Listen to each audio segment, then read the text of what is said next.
career counselor in the Office of Career Development. We also have... Hi everyone, I'm Teresa Stock, also a career counselor in the Office of Career Development. And today we're going to be presenting to you about virtual career fair. So some of you guys might have came to our virtual career fair in the summertime. But we just wanted to make sure that, you know, if you did attend that presentation or that career fair, that you actually were able to get a little bit of more information and insight on how to present yourself in the career fair, as well as how to utilize the website that we're going to use. So, of course, you can register on Handshake, but the fair is going to be over Career Fair Plus. Now, if you have any questions, feel free to let us know. You can type them in the chat box, and we will get to those questions at the end of the presentation. So without further ado, we will start.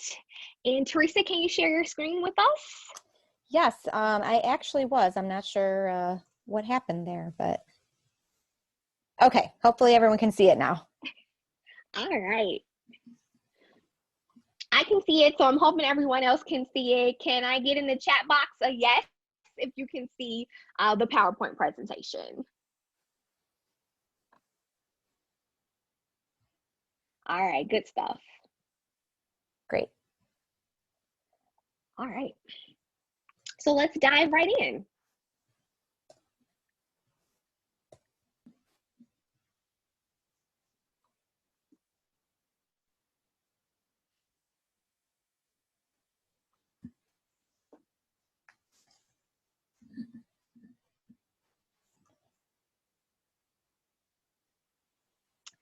All right, there we go. First slide. So why go to the career fair? I can see it now, it's all good. Why go to the career fair? Well, there's a variety of different reasons why you want to go to a career fair, whether it be virtual or whether it be in person. One is that you're getting yourself in front of people. And not only that, you're getting yourself in front of the hiring manager, someone within a company of interest that you might have, or a company that maybe you even have never heard about. And it's one of the surefire ways to be able to talk to those people within those companies, which is a form of networking. You can learn a little bit more about the different jobs that they're offering and internships. Some companies have internship programs, and you get a chance to hear it from people within the company. One awesome thing is that you get to talk to multiple employers in one event, which is something that is very rare unless it is a job fair. And then you're able to, even if you aren't looking for a job or internship at the time, you can just practice your interviewing skills by learning a little bit more about the company culture, and the different jobs and internships that they offer in general, even if you're not ready to apply. So it's just a really good way to network, to put yourself out there a little bit, to learn a little bit more about a variety of different companies, and to make sure that you are starting your networking if you haven't already.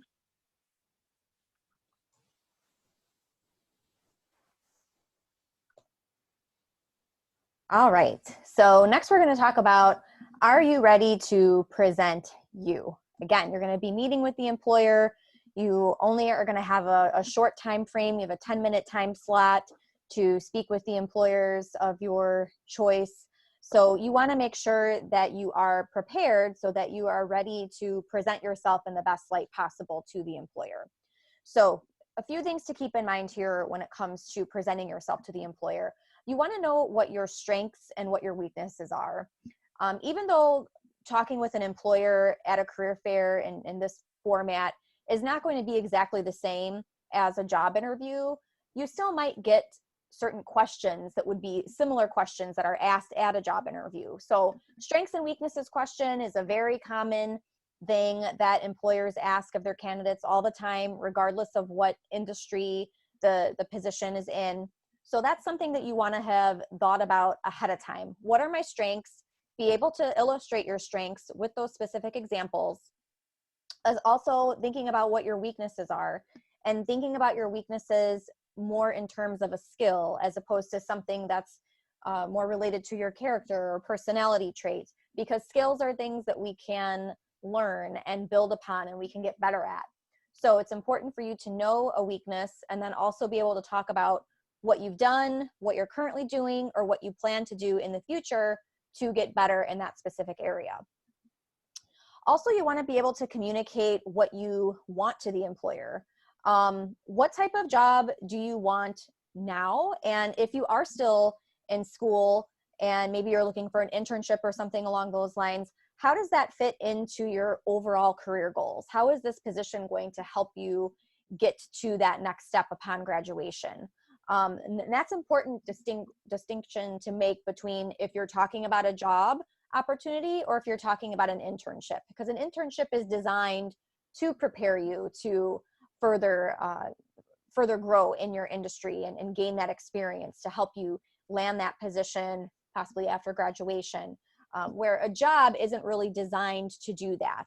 The job, they're going to expect more that you have the skills to be able to kind of step in and really just get started and jump into the position, of course, with the training that they provide you as well. So make sure you're able to discuss the type of position that you're looking for now, as well as how that fits into your overall career goals. So also keeping in mind, are you ready to work now? Is this a position that you are going to be able to start currently, or are you going to need to wait until if you have another semester of school? Are you going to have to wait till after graduation? Or if it's an internship, is that something that you want to do while you're in school? Or is this something that you're looking to do more on a full-time basis over the summer? Make sure you thought about those things before you're speaking with the employer so you can articulate exactly what it is you're looking for when you're speaking with them. Also thinking about other things like how many hours a week can you get there, especially right now, dealing with COVID and the pandemic, even asking questions about, is this a position that would be on a remote basis right now, or am I expected to still be going into the office, and then thinking about what you feel comfortable doing. Also, just kind of keep the basic logistical issues in mind when you're actually speaking with the employer during the virtual career fair as well. So you want to make sure that you are in a place, if possible, with no background noise. So you don't want to be sitting in the middle of a coffee shop or something, which I guess right now we aren't really supposed to be doing that anyway, right? But point being here is that if you can be in a quieter room by yourself with the door closed, if you live with other people or you have other things going on or pets, I know that's always a big issue with me, is trying to get away from the dogs when I have meetings or presentations. So really thinking about that. Am I in a place where there's not a ton of background noise going on?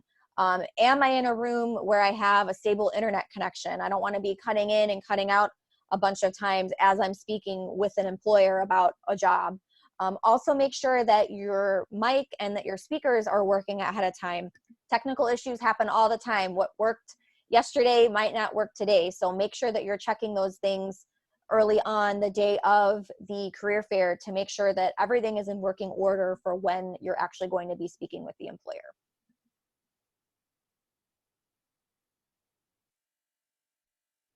All right, so it's very essential that you prepare an excellent resume so that the employer can view it. One, this is your document that each and every employer is going to view, and you want to make sure that you're selling yourself well.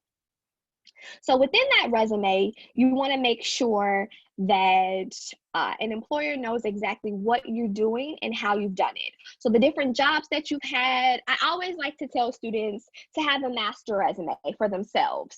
So that's, everything that you've ever done. So the different jobs, maybe internships,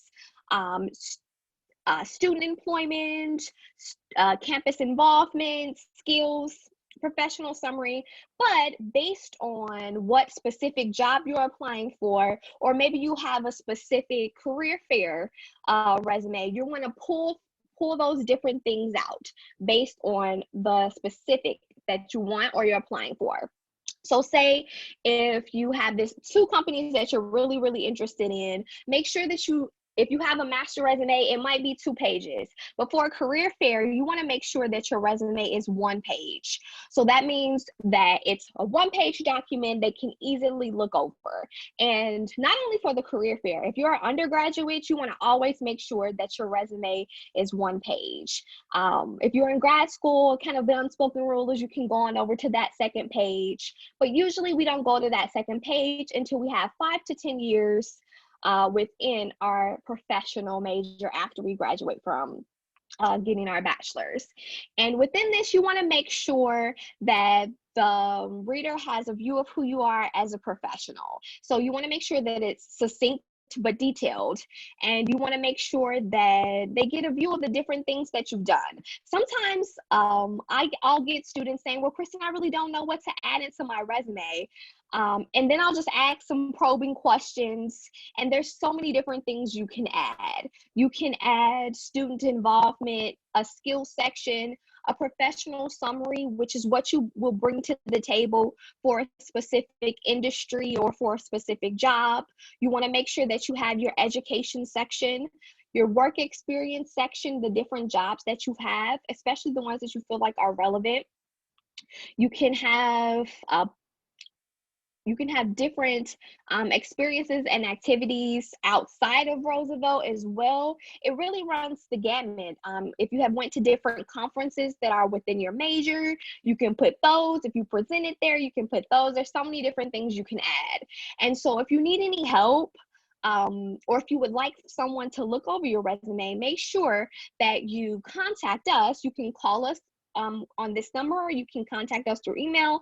You can create an appointment through EAB if you just want some different eyes to get on your resume, especially if no one has ever viewed your resume and given you a critique before.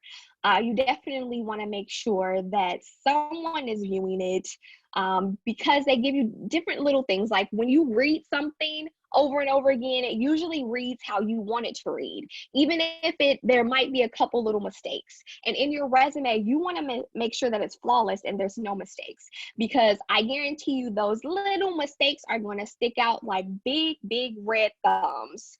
And an employer, if you have mistakes on your resume, they're going to throw that resume out, and they're going to go to that person who actually looked over their resume and who had people look over their resume. So you want to make sure that you don't fall into that category. And a surefire way to do that is to get your resume reviewed by myself or Teresa or our graduate associate, Elisa.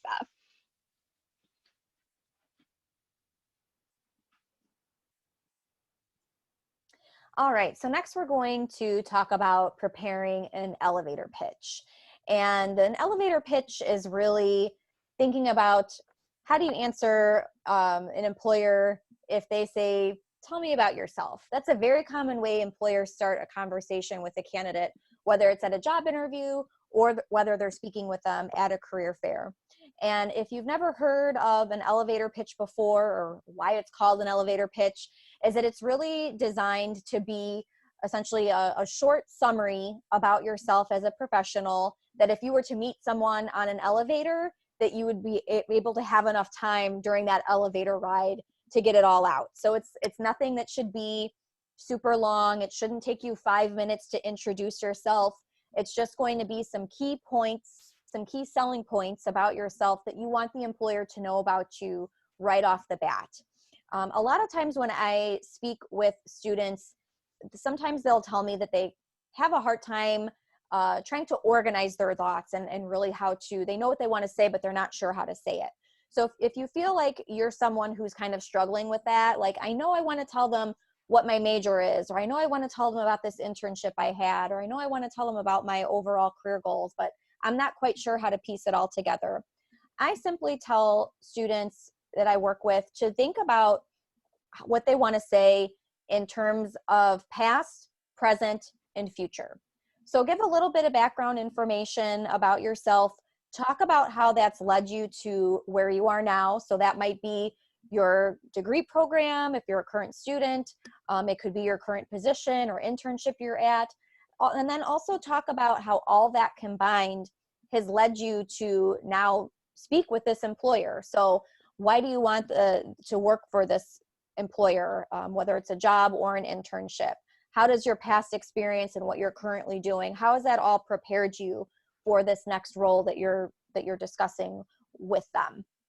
So again, if you're having a hard time kind of wrapping your mind around how to go about presenting yourself, just think about it past, present, and future. Say things in chronological order, and hopefully that will help make that a little bit easier. Along with that, keep in mind that if you are answering the tell me about yourself type of question to an employer, that you don't want to talk about a lot of personal information. You don't need to say where you're from, if you're married, if you have kids, any of that, what your hobbies or interests are. None of that needs to be included when you're answering this tell me about yourself question to an employer, because again, you really want to answer that in terms of you as a professional. So that's where you just really want to focus in on your skills, on your experience, on your education, and any other information that directly relates to what it is you're discussing with them.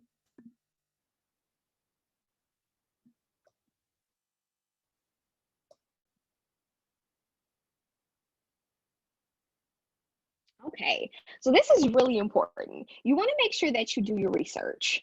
It's nothing like going up or, well, usually in the past, walking up to an employer, but going to a virtual employer session and you're talking with an employer and they say, well, tell me a little bit about why you want to work here, or tell me what you know about this company, and you don't know.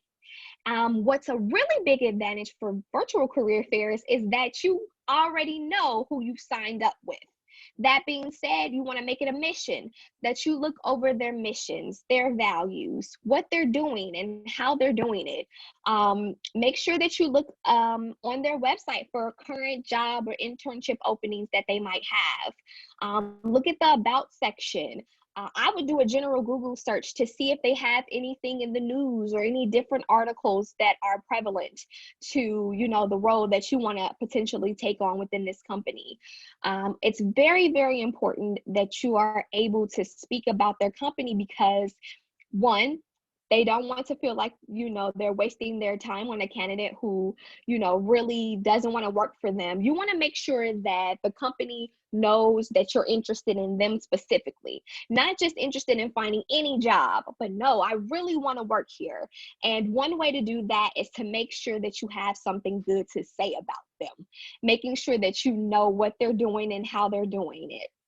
And it's also good for yourself because just reviewing this information, you can learn a little bit about the company culture, about, the ins and outs of what they do and how they do it. Sometimes you can even decide whether they're a little bit more laid back or a little bit more professional in that realm. So the more information that you're armed with, the better you'll be able to answer some of those questions. And then you can also decide whether you want to move forward with that company as well, just based on different information. So I would definitely utilize the company website. I utilize Glassdoor and look at their reviews. Obviously, I always tell students when you're looking at any form of review, make sure that you take everything with a grain of salt because a lot of the times people who've had some issues are more likely to give reviews, right? So just make sure that you're armed with enough information so that you can have a genuine conversation and discussion with the employer. I also want to point out that it'll be powerful if you know the missions, their values, their views, and you're able to correlate that to who you are as a professional, to what you want to do as a professional. So just like Teresa was talking about with the elevator pitch piece, there needs to be a point in reflection, a reflection of self, so that you're able to answer questions in depth, so that you can answer questions with confidence. That's why it's important to have sessions like this, so that you can so you can start to think about, well, how am I really gonna present myself in the perfect professional way? And another thing is you can set up a career counseling appointment, even if you just wanna talk about how to present yourself at a career fair. We talk about a variety of different things in our counseling sessions, so you can definitely do that as well. And remember, if you have any questions, feel free to add them in the chat box and we'll get to them at the end of the presentation.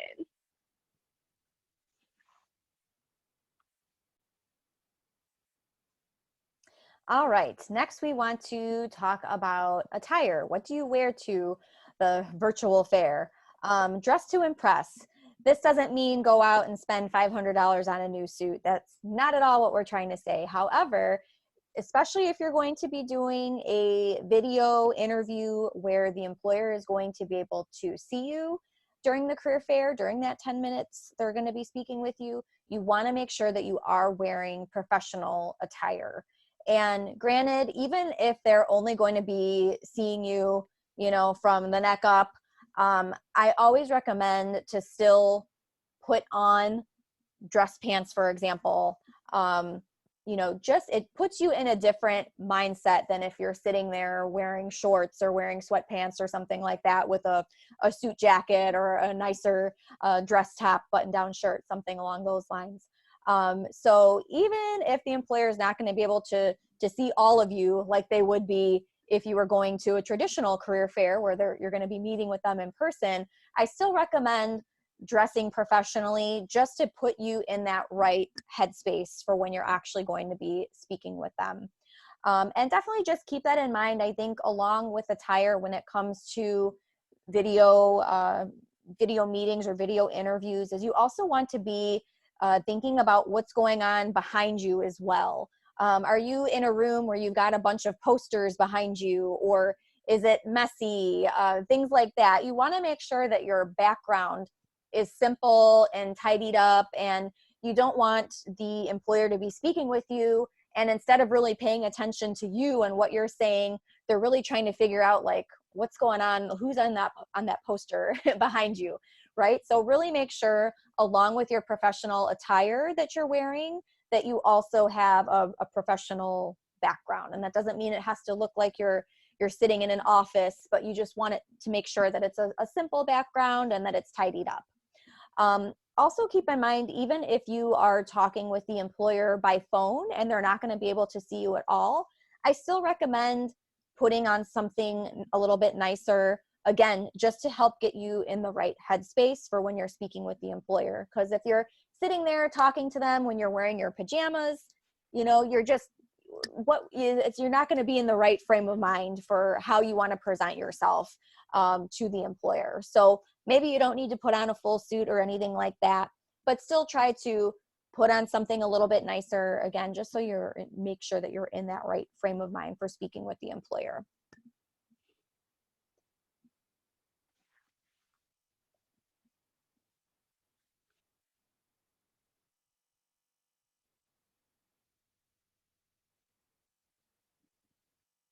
All right, so our virtual career fair is going to take place December 8th from 2 to 5 p.m. And like we mentioned earlier, it's going to be on Career Fair Plus. So you can go directly to Career Fair Plus from Handshake and make sure. So this is basically how it works in a breakdown. And if you have any questions, feel free to put it in the chat box as well. You want to make sure that you create your account and your profile. Upload your most current resume. And like I said, if you have any question marks about your resume or you feel like you definitely want to get someone's eyes on it, definitely go ahead and create an appointment with us ASAP, seeing that the fair is on Tuesday. Then you'll be able to, after you create your profile and upload your resume, you'll be able to view employer profiles and their schedules. Then you can sign up for an appointment slot. They're usually 10-minute blocks for an employer that you're interested in. So after you do that, next slide, TT, please.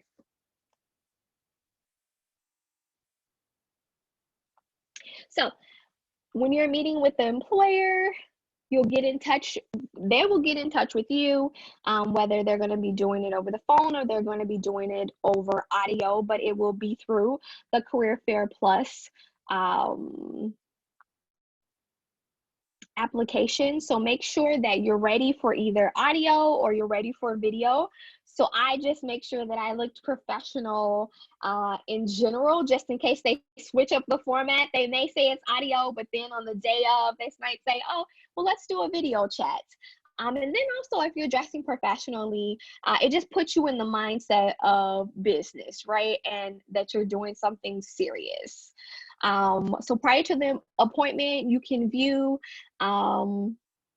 and knock on the employer's door, and they'll admit you when the time is right. So say if the employer is chatting with someone else and it's lasting a couple of more minutes than expected, then they will let you in after they're done with their current meeting. But usually they're pretty on target with keeping those 10 to 15-minute slots open.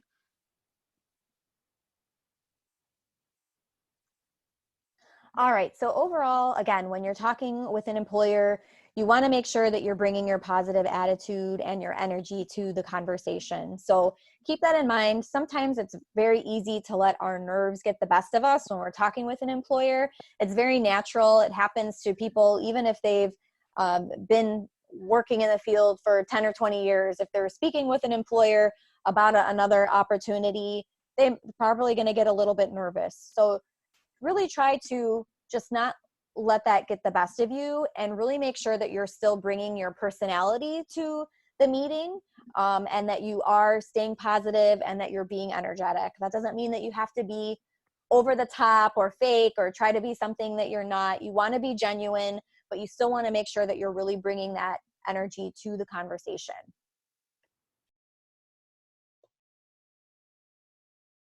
So making sure, again, if you are talking with the employer over video, that you're greeting them with a smile on your face.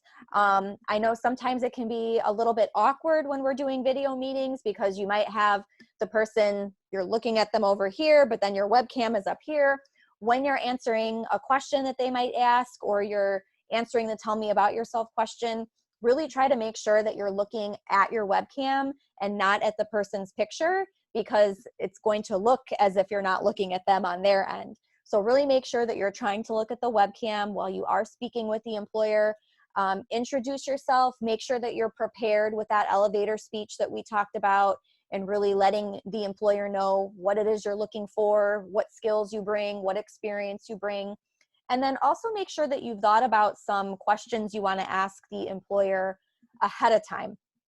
And this was something that I know Kristen had mentioned earlier. Kind of one of the advantages to the virtual career fair is that you know exactly who you're going to be talking to and when you're going to be talking to them prior to the fair, as opposed to if it was a traditional career fair and it's this huge room, you're not quite sure when you're going to be able to talk to who, depending on how many people are there, how long the line is, and that sort of thing. So because you have that advantage of knowing who you're going to be talking to and when you're going to be talking to them, make sure that you're thinking about some questions that you want to ask them ahead of time. Those questions can be about possible opportunities they have. Do they have a formal internship program? Do the internships they offer, do they only take candidates who can do internships for credit? Asking questions about the culture of the organization. Again, some more of the logistical things right now with COVID. Is work going to be done from home primarily, or are you going to be expected to go into the office? Really thinking about those questions that you want to ask the employer ahead of time. And it's okay to write those down and refer back to those while you're speaking with the employer. Because again, sometimes our nerves can get the best of us, and we don't want to just rely on our memory about what we wanted to ask the employer. So it's always nice to have those written down so you have something to refer back to when the time comes for you to ask the employer those questions that you have. Again, make sure that you're genuine, that you're engaged in the conversation with the employer, but also make sure that you're finding that balance where you're being concise and you're being straight to the point. You're only going to have that 10-minute time slot to speak with them at that point, and hopefully maybe later on down the road, if you apply for a position and get an interview, you will have a chance to have a longer conversation with them, or maybe you'll have a follow-up phone call in the future or something like that. But because you're dealing with such a short time frame here, you really want to make sure, again, that you're coming prepared and that you know how to present yourself so that you can give those clear, concise, straight to the point answers. So be sensitive to the time as you're speaking with the employer. You don't want to again, ramble on for 5 minutes just to answer one question, and then half your time is gone right there.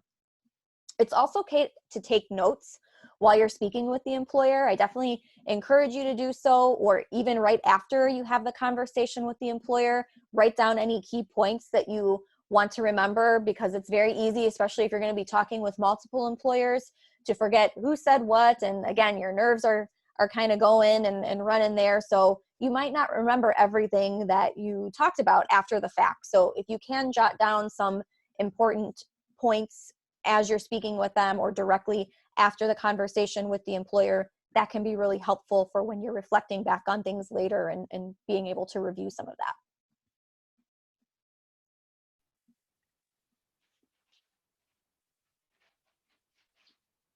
All right. So I always feel like it's just as important to know what not to do as it is to know what to do. So you definitely don't want to ask them about salary. This isn't the time right now. That will get farther along in the process when you are interviewed for a job and when they're offering. That's when you want to talk about salary.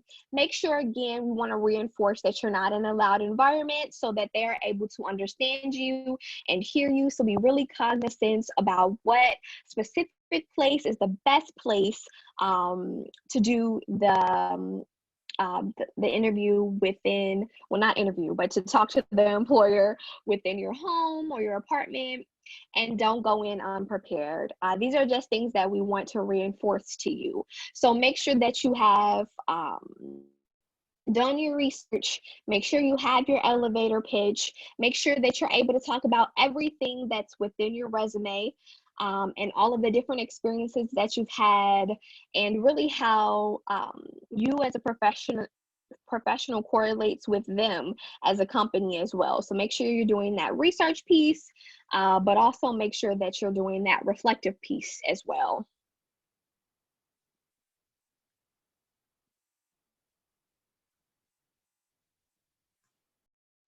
Okay, so next we are going to talk about how to go about thanking the employer. So this goes, of course, you want to say thank you when you're actually speaking with them at the end of your conversation, but some things and information that you want to try to obtain while you're speaking with them as well is their contact information, so that you are able to follow up with them in the future, or even just sending them a quick thank you note within 24 hours after your conversation, just to let them know that you really appreciated their time.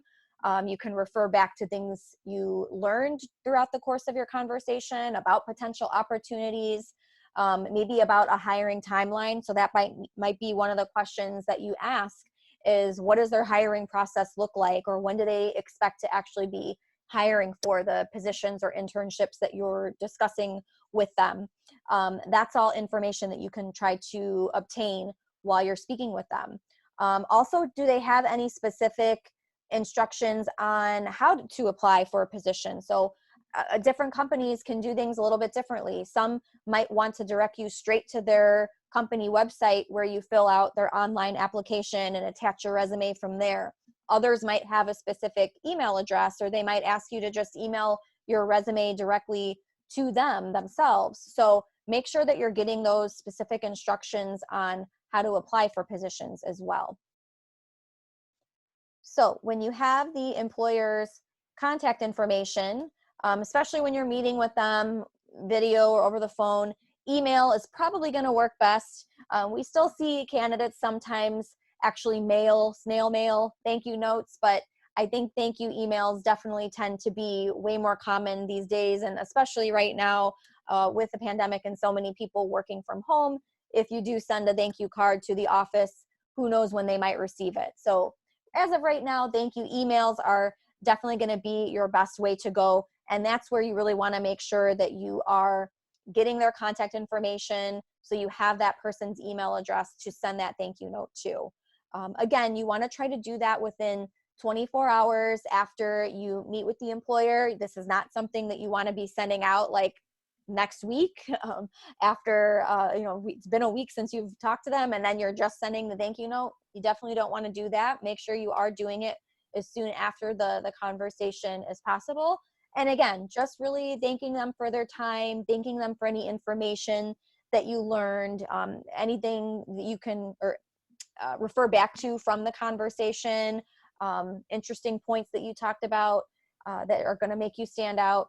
Whatever you want to talk about there is fine. And this isn't something that needs to be a super long formal letter. It can be pretty short, maybe even just a couple paragraphs. But it's something that not all candidates take the time to do.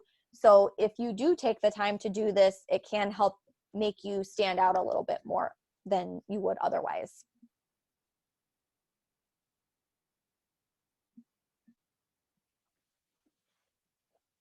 All right.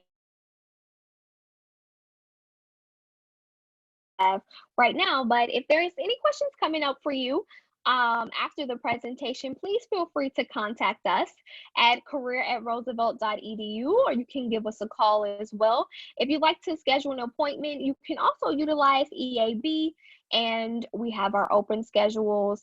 Teresa and I and Elisa are graduate assistant. So let's go straight to questions.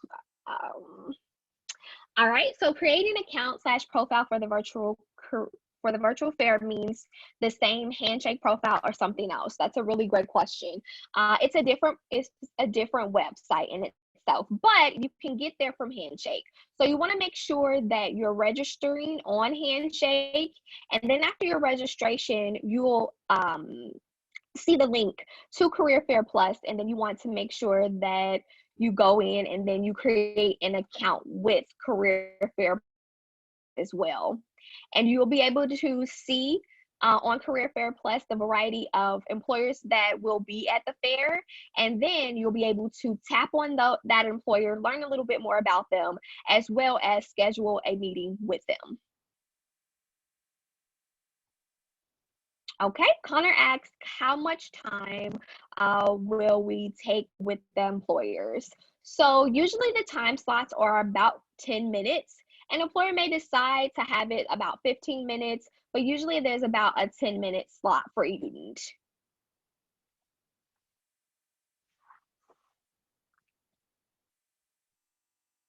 Do we have any other questions? Feel free to type it in the chat box.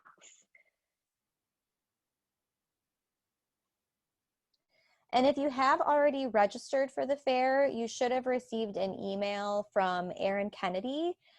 He's kind of our main person. I believe he's actually on right now too. So Aaron, if you have anything that you want to add, feel free. And you should have received an email, and it has a really helpful link in there as well that talks about what to do, to how to sign up, what to do the day of the fair, the day before. So make sure that you're checking your email for that, because that email has really great information in there to help you with some of those logistical questions as well.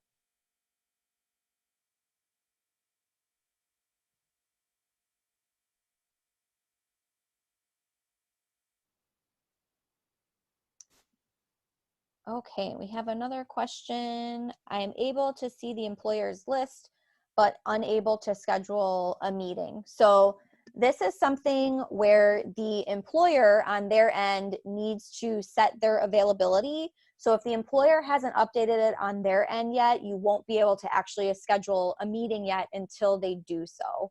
Oh, and Aaron, it looks like he just typed in the chat that employers are doing this today. So after today, you should be able to go on and see the schedule. But if you continue to run into any technical issues, just let us know. And then Aaron also in the chat included his email address. So if you registered for the career fair on Handshake and didn't receive an email from him with that link that I was referring to about Career Fair Plus, his email is here in the chat. So just let him know and he can get that information sent over to you.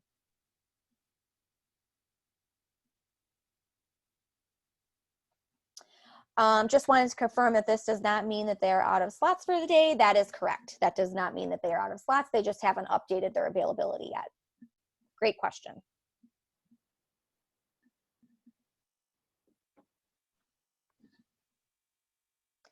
All right, well, if we don't.